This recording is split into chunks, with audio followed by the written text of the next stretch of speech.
Marine reacts to SCP-4000, also known as Taboo, and its object class Cadia by the Exploring series. As always, I'm going to be leaving a link to the original video and channel down in the description below, so go ahead and make sure that you check them out. So I've had this SCP on my list for a little while. Decided to type it into YouTube just to get a look at the thumbnail, see how it looks, and it looked like a giant killer rabbit, so that's always interesting. So there's not much more about this SCP as far as my knowledge. Also, earlier today I released a Warhammer 40k video, which I was planning on releasing yesterday, but it just didn't work out due to certain reasons. But go ahead and check out that video as well. So let's go ahead and get to the video. But before we do, don't forget to like, subscribe, it really does help me out a lot. Hit that notification button right there. That way you get notified every time I do upload. Sometimes uploading twice a day. Typically working on videos in the morning and releasing them in the late afternoon to late evening. That way when you all get off work, you can enjoy the videos at your leisure. So without further ado, let's go ahead and see what SCP-4000, also known as Taboo, is all about. SCP-4000 Taboo.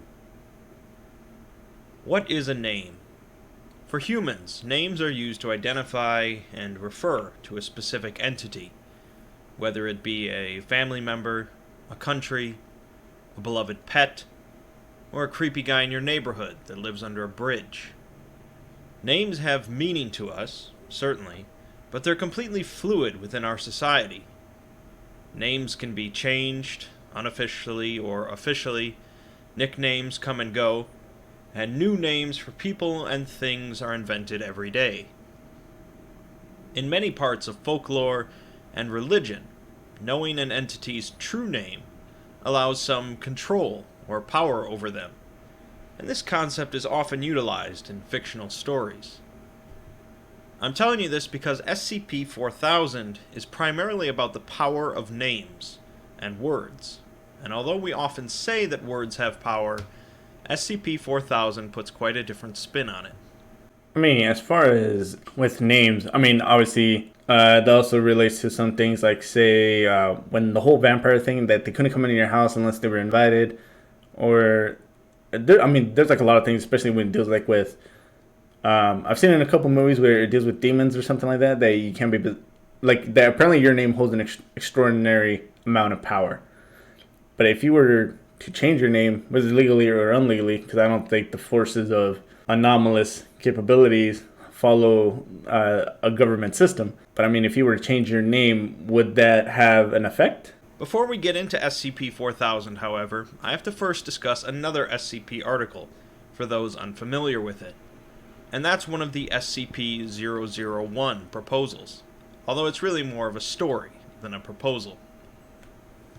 The story is told by one of the O5s, the highest-ranking individuals in the SCP Foundation, and discusses a factory, first built in 1835. The factory was massive, a mile across at its widest, and was built to produce practically anything, while also housing all of its employees inside of it. Assuming this is one of those that came out of it? The factory was built by a wealthy industrialist, James Anderson, who dabbled in certain dark arts, and who cared very little for the safety and health of his employees. People were born, worked, and died without ever leaving the factory, and the conditions were nightmarish, but it continually pumped out satisfactory products for decades.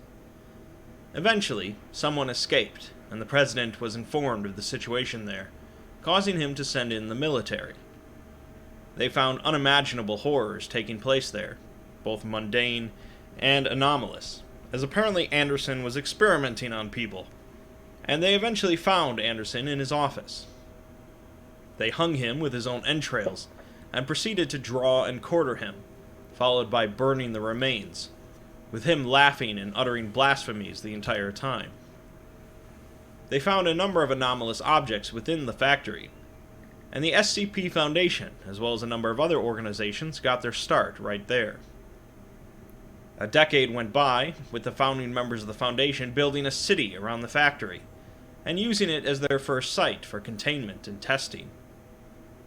Eventually, however, they were attacked by an entire race of anomalous creatures, sharing practically the same appearance as humans, but with a notable allergy to iron.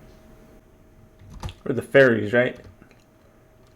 A war occurred between the two sides, culminating in a grand attack on the factory that the humans were quickly losing.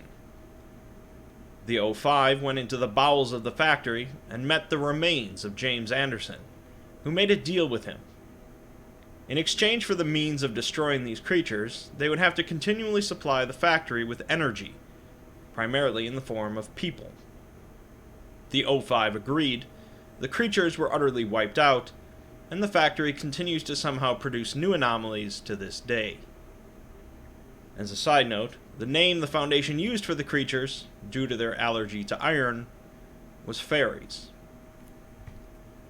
Now that I've mentioned all that, we can look into SCP-4000. To put it simply, SCP-4000 is a forest, albeit one located outside of our normal space and time.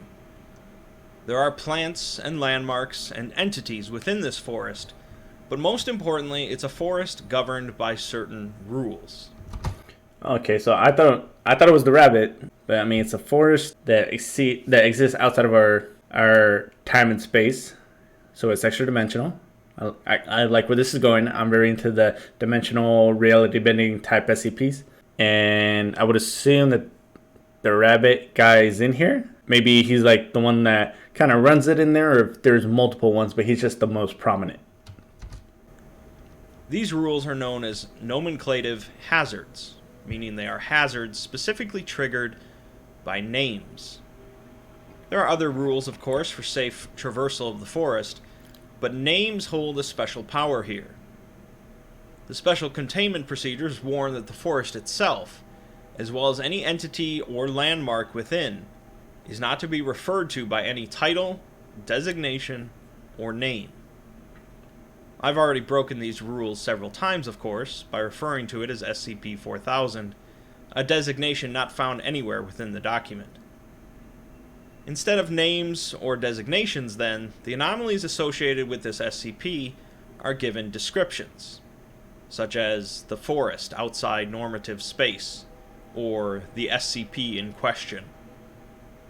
Additionally, none of these descriptions can be repeated, forcing someone discussing the SCP or its contents to continually utilize new language when talking or writing about it. If someone breaks these rules, they must immediately perform a recontainment protocol.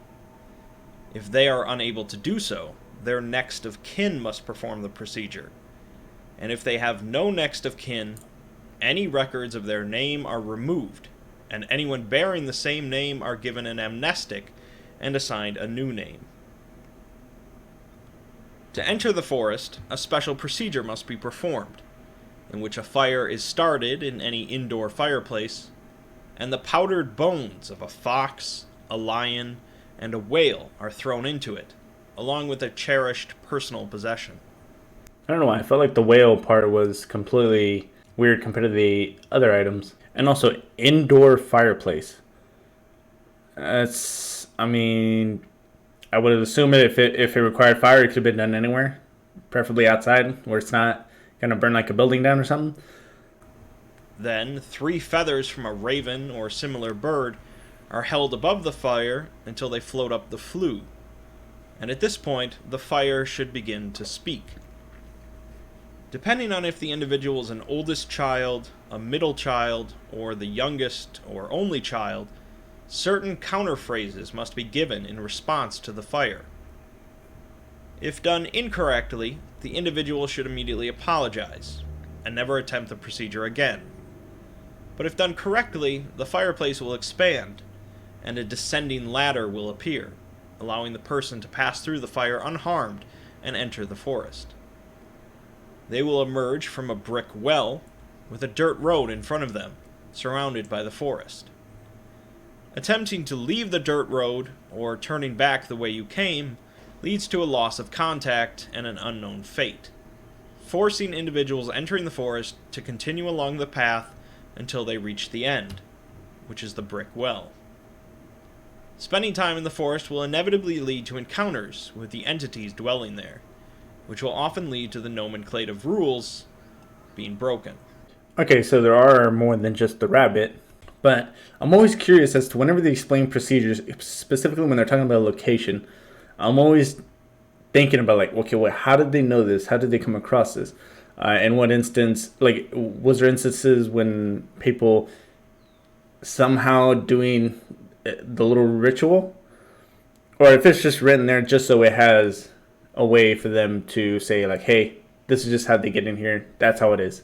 And so while they're in here, they can't refer to anything by name. So in this point, if you did go in there, I'm assuming they would have tested on D-class personnel. I think it'd be best just to put tape over your mouth, right? Just to like, in case you accidentally do need something, like, hey, that's a tree, right?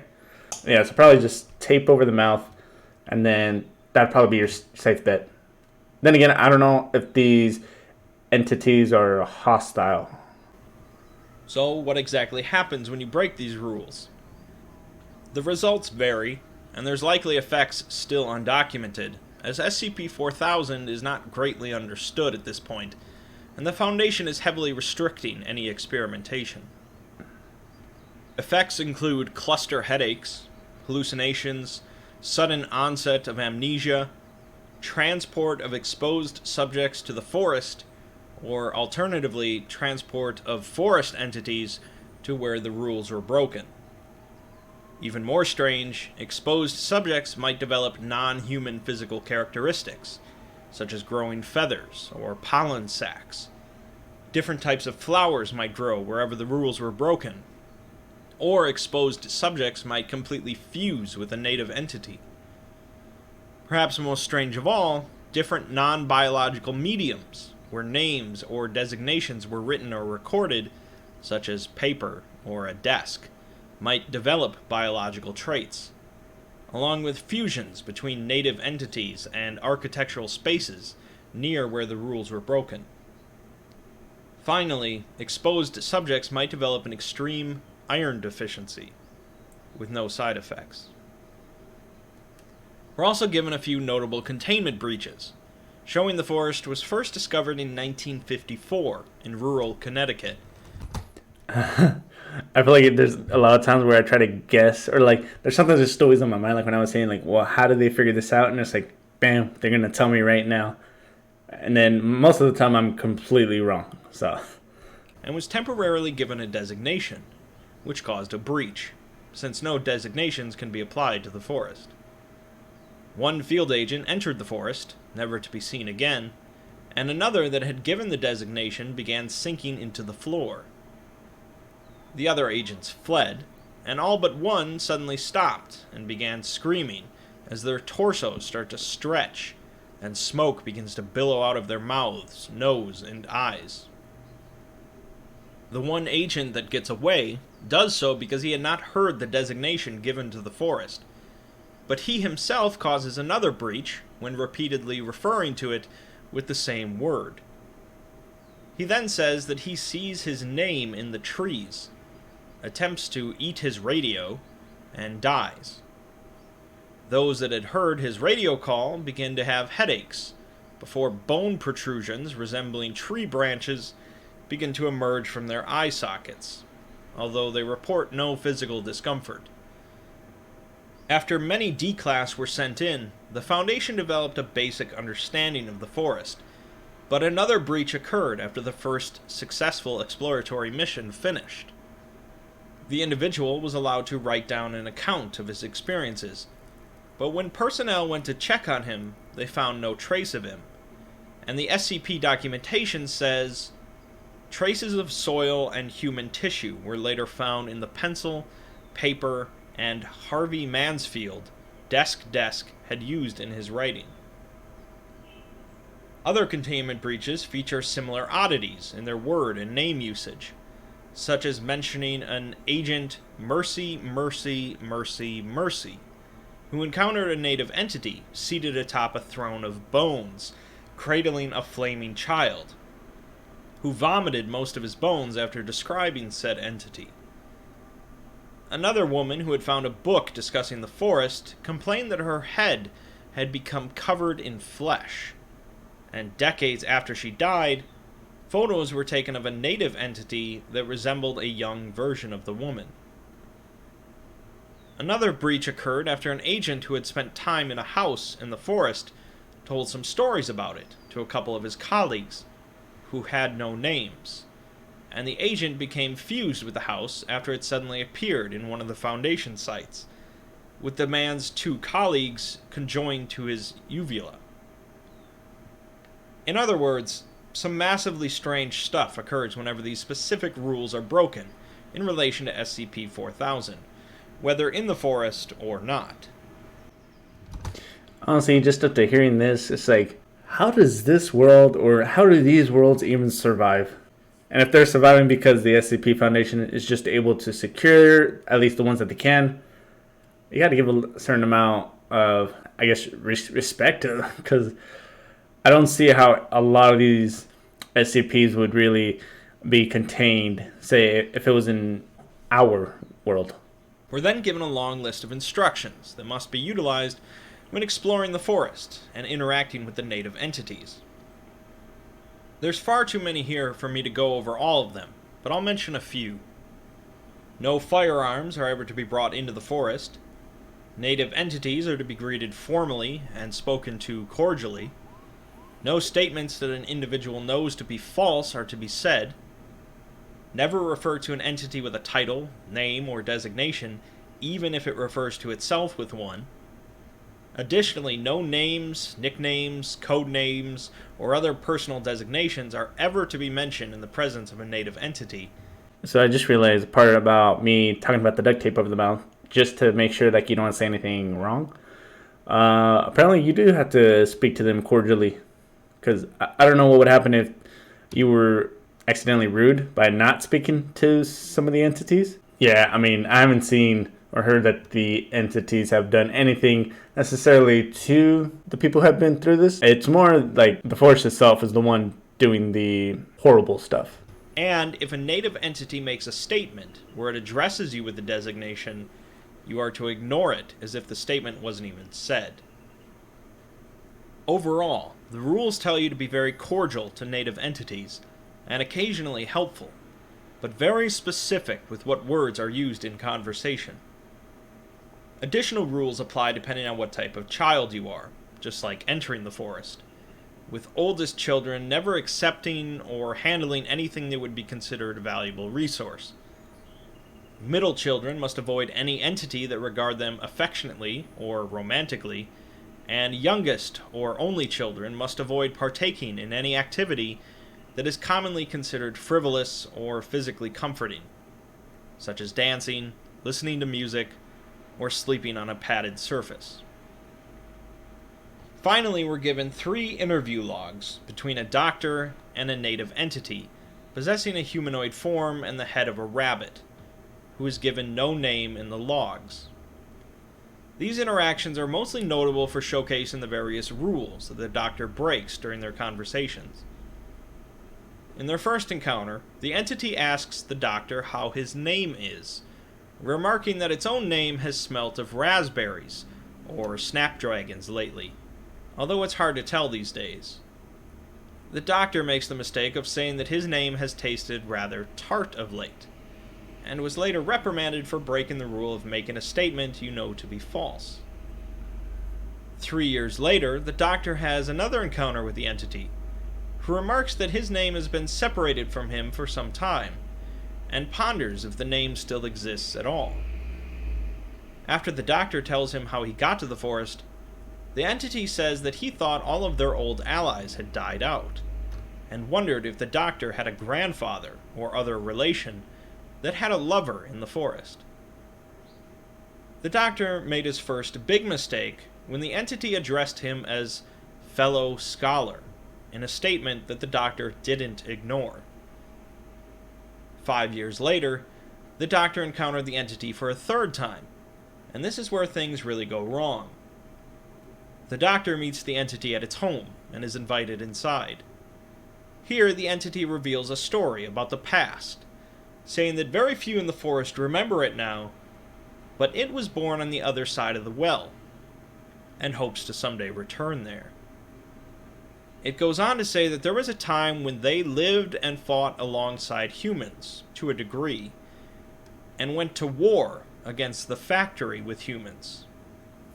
Then they were betrayed, and humanity wiped them out, taking most of their lives and all of their names. Alright, so none of this came from the factory, which is kind of what I was originally thinking in terms of the rabbit guy or some of the other entities. But it says that since they were betrayed and then they had taken away their names, it seems kind of weird exactly like what he means by they took our names. I don't know, that just seems very specific. But I mean, obviously this does show why things with names are being referred to as a name in this little dimension. It's clear to see now that that's why it probably plays like a big role. Some, however, managed to retreat to this forest dimension, which became less of a home and more of a bunker against genocide. Here the remaining entities live, without names, hoping to re-enter the world of humanity. It's at this point that a sudden change comes over the Doctor, saying that it's time he took his leave, and that he's long overdue to return home. The rabbit entity suddenly seems confused, slurring his speech and clutching his head, asking the Doctor not to go, and wondering what happened to his name. The Doctor leaves, mentioning out loud that something does taste rather tart, and later went missing after returning to the Foundation site. Analysis of the fur he shed on his expedition gear showed no genetic abnormalities.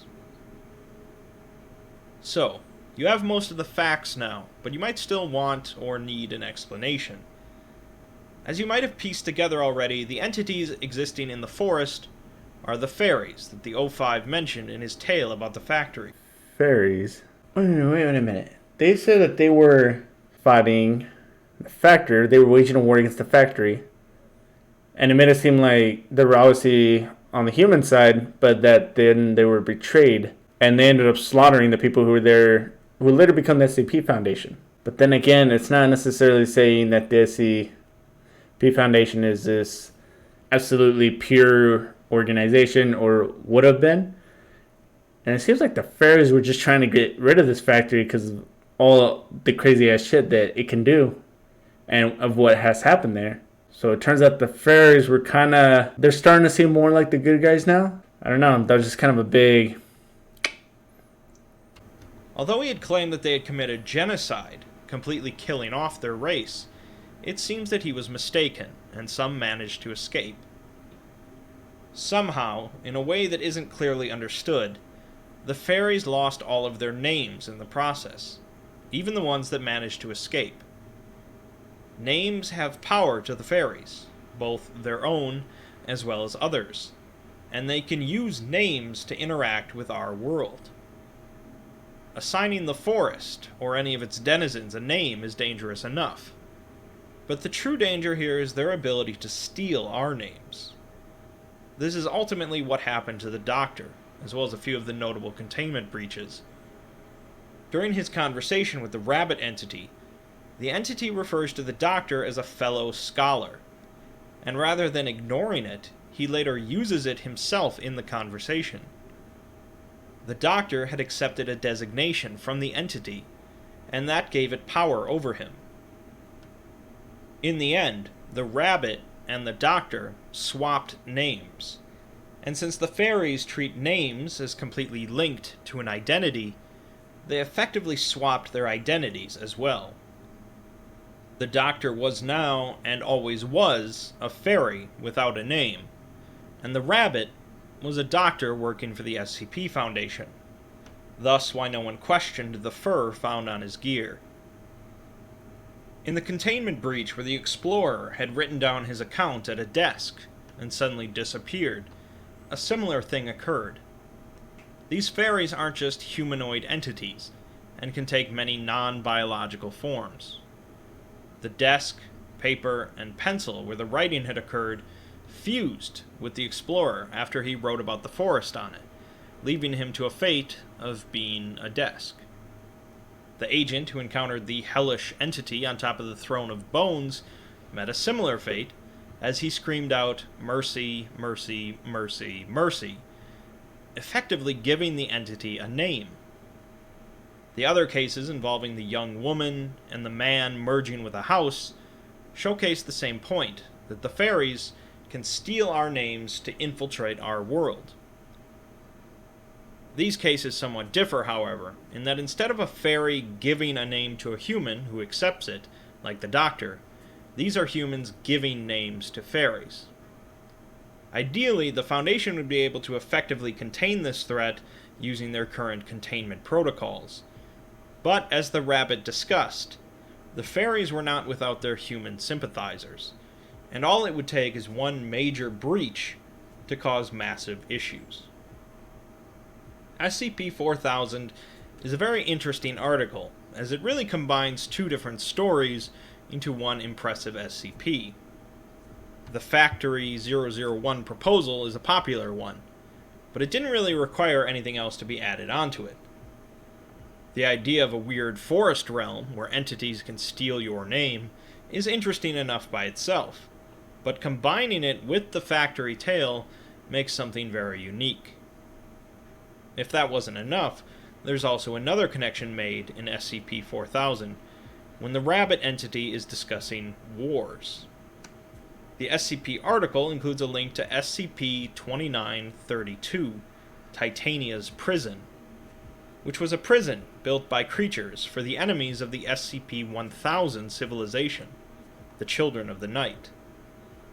The prison logs include a number of different prisoners, but the final one was meant to be kept there forever, with a note saying that humans were not the first to overthrow those who came before them.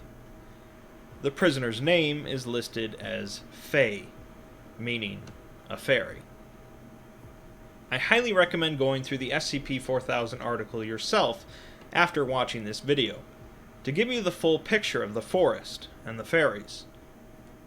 After 4,000 entries in the SCP universe, some might think that people would eventually run out of new, creative articles, but SCP authors continue to impress me. Genocide of an anomalous race is not exactly a new concept for the SCP Foundation, in addition to the idea of the race making a comeback. I mean, you can kind of see why they would do this. I mean, at least I can, as far as they wouldn't even have to physically harm you, like punching you in the face, but the fact that they can just do it by either you giving a name to them, or I think it was also referring to yourself as like with a name, or just naming something within the forest. But the fairies presented here are certainly something different. Alright, let's go ahead and talk about that for a minute. So one of those SCPs that's kind of hard to understand, but as far as dealing with names, or just naming anything in general, and also just making sure that you're talking to these entities in a cordial way. It's kind of hard to wrap your head around, especially if you were in that situation. Because at first, I'm kind of getting the feeling like, oh, maybe these fairies weren't as bad. Maybe they had a reason for the things they were doing. But then you find out that I don't know if this is them doing it, unless they have a actual moment where they're trying to switch with the body of someone.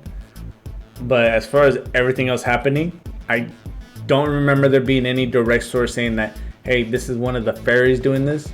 Like when they said that the dude turned into a disc, like, hey, is this one of the fairies doing it, or is it the forest itself that does this? And that's why this forest is really special, and this is why the fairies came back there, because they're connected to it maybe on a deeper level that we don't know.